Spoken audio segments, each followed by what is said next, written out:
Oi, galerinha! Vamos então para a nossa aula 9. Hoje nós vamos falar sobre o modelo atômico de Thomson, o famoso modelo do pudim de passas.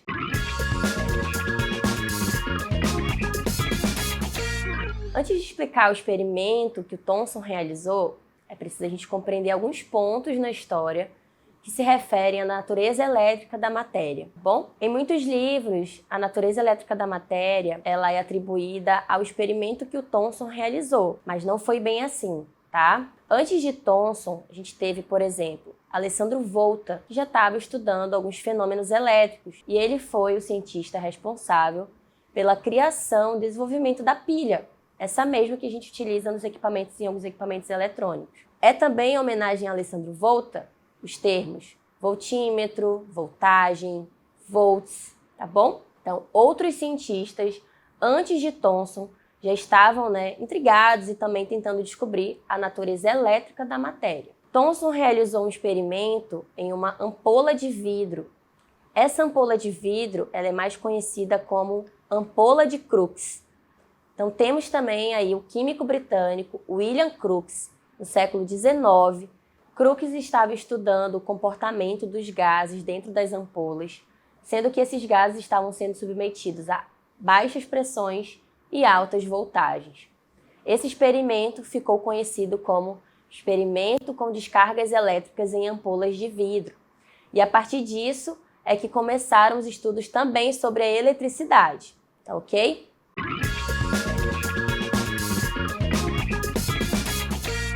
Ao final do século XIX, o físico inglês Joseph John Thomson estava trabalhando também com raios catódicos. Ele deu continuidade aos estudos de William Crookes. Ele continuou utilizando as ampolas de vidro e analisando as descargas elétricas. Thomson observou que, independente do gás que estava dentro dessa ampola, surgia um feixe de luz que vinha da placa carregada negativamente. O que seria então esse feixe de luz que surgia através de uma placa carregada negativamente? Vamos entender como é que era estruturada, como que estava montado esse equipamento. Veja na representação. Nós temos então uma ampola de vidro. Na extremidade dessa ampola de vidro tinham duas placas que estavam carregadas eletricamente. Nós já falamos que antes de Thomson já tinham cientistas que estavam estudando as descargas elétricas. Essas placas não estavam isoladas. Se elas estavam carregadas eletricamente, elas estavam conectadas a um circuito externo, tá? Que estava passando por fora da ampola. Uma placa estava carregada negativamente e a outra placa estava carregada positivamente. A placa carregada negativamente recebeu o nome de cátodo, enquanto que a placa carregada positivamente recebeu o nome de ânodo. O que Thomson observou, estudando as descargas elétricas, era que surgia sempre um feixe de luz da placa carregada negativamente, e esse feixe de luz estava sempre indo em direção à placa carregada positivamente, independente do gás que estava lá dentro. Thomson, então, concluiu que a matéria tinha cargas elétricas e que esse feixe de luz estava carregado de partículas elétricas negativas. Foi assim que Thomson se referiu inicialmente a elétrons, tá? Só depois que esse termo elétron foi atribuído, tá, a esse feixe de luz. Mas inicialmente falava-se sobre um feixe de luz com partículas elétricas carregadas negativamente. Esse experimento, então, ficou conhecido como tubo de raios catódicos. Raios catódicos fazendo uma referência à placa cátodo carregada negativamente, tá ok? Sendo assim, então, a matéria era formada por subpartículas. Então, o átomo já começa a ter carga elétrica. Os estudos de Thomson, portanto, começam a revolucionar a compreensão da estrutura da matéria. O experimento de Thomson ele foi para além da detecção do feixe de raios catódicos. Ele também conseguiu medir os desvios que esses raios sofriam caso eles fossem submetidos a um campo elétrico ou a um campo magnético. A partir desse experimento, ele também conseguiu calcular a massa, a velocidade e a carga dessas partículas que estavam nesse feixe de partículas, tá ok?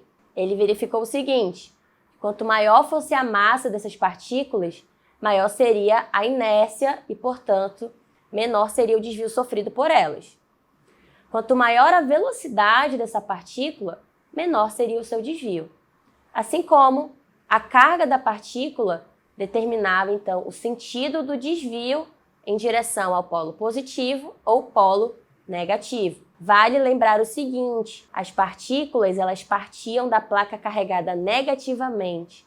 Portanto, elas sofriam desvios no campo elétrico para o lado positivo, ok? Sendo assim, o modelo então foi reformulado. Thomson fez pequenas adaptações ao modelo já determinado por Dalton. Thomson continuou considerando que o átomo era uma esfera, só que agora uma esfera positiva e não maciça, com cargas negativas incrustadas. Essa é a palavrinha-chave que vai aparecer nas questões, tá? Cargas negativas incrustadas, ok?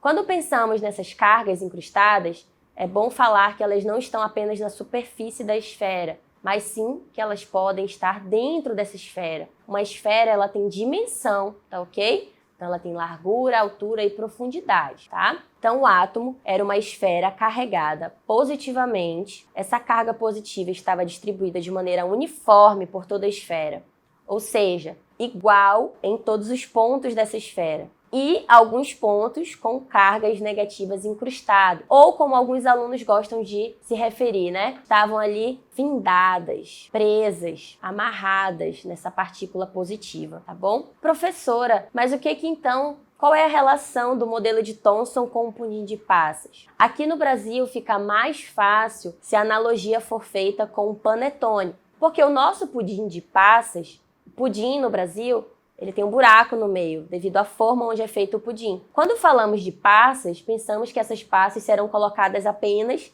na superfície, né, ali em cima do pudim. Só que para a gente entender melhor, a analogia será feita se a gente pensar num panetone, onde a massa do panetone é a parte positiva do átomo. E as frutas cristalizadas, ou chocotone, né, as gotas de chocolate, são então as partículas negativas incrustadas. Temos, portanto, a ideia já de cargas elétricas na estrutura da matéria, só que pensamos apenas em cargas positivas e negativas. Essas ideias de cargas de sinais opostos, então, caracterizaram o átomo como eletricamente neutro, só depois que outras partículas começaram a ser conhecidas, tá ok? Então, eventualmente, pode-se considerar que a matéria adquire uma carga elétrica neutra. Mais tarde, foi verificado que esses elétrons não estavam bem fixados, não estavam rigidamente presos ao átomo, tá? Que esses elétrons eles poderiam se movimentar. Só que essas compreensões a respeito do movimento dos elétrons e se eles estariam ou não bem fixados no átomo, né, nessa esfera rígida, não maciça, como o Dalton falou, elas só foram mais esclarecidas no modelo de Rutherford, que será o próximo modelo que nós vamos estudar. Com o modelo de Rutherford, nós vamos entender que o átomo será, então, divisível, tá? Em duas principais regiões, um núcleo e uma eletrosfera, ok? Turma, nós finalizamos, então, aqui a nossa aula 9 com o modelo atômico de Thomson, ok? Os exercícios serão resolvidos na próxima aula com o modelo de Rutherford. Mas nada impede que você possa reler o material, rever essa videoaula ou buscar exercícios ou fazer até mapas mentais. Até agora, nós só estudamos 2 modelos atômicos, tá bom? Os exercícios serão feitos ao final da aula do modelo de Rutherford para que assim a gente consiga resolver questões que tragam uma relação do teórico com características de cada modelo, tá bom? Então fica aqui a dica de estudo, tirem dúvidas com os monitores e qualquer coisa, assistam novamente a aula, tá ok? Muito obrigada pela atenção de vocês e até a próxima.